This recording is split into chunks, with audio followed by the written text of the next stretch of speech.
ملحد راته وایي، کافر راته وایي، هندو راته وایي، عیسوی راته وایي چې هر غل خورې ویې خوره.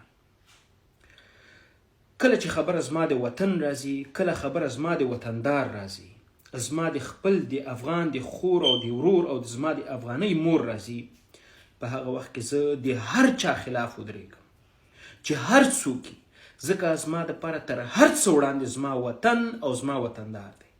ښه په خلاصو غوږونو یې واوره. دغه تصویران چې تاسو ګورئ، که په دې باندې تاسو هم نن غیرت نه کوئ، ننګ نه کوئ، پښتو نه کوئ، افغانیت نه کوئ، والله په بالله چې تاسو باید ځانونه غرغره کوئ. له دې نور هیڅ تاسو ته شی نه دي پاتې. بې عزتي، بې حرمتي، د ځمکې پر مخ نور د افغانانو هیڅ عزت نه دی پاتې. دغه درې تصویران درته اوس زه ښایم. که چیرې دې ویډیوګانې وګورئ، که په واقع د وجدان او ضمیر د ژوندی،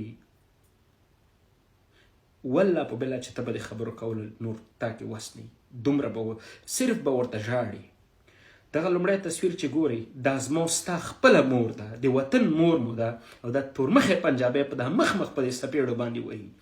او دا بل طرف ته دا چپ لاس تصویر چې ګورئ، ستا او زما خپل افغانان ورونه دغسې لکه د حیواناتو په څېر دغسې په رسیو او په پړو باندې تړلي دي. او لاندې ګوري لکه ستا او زما پلار او نیکه په څېر یو تورمخی پنجابی دغسې یو افغان یې له غاړې نیولی ده، او هلته بل افغانې مېرمنې ته وګوره.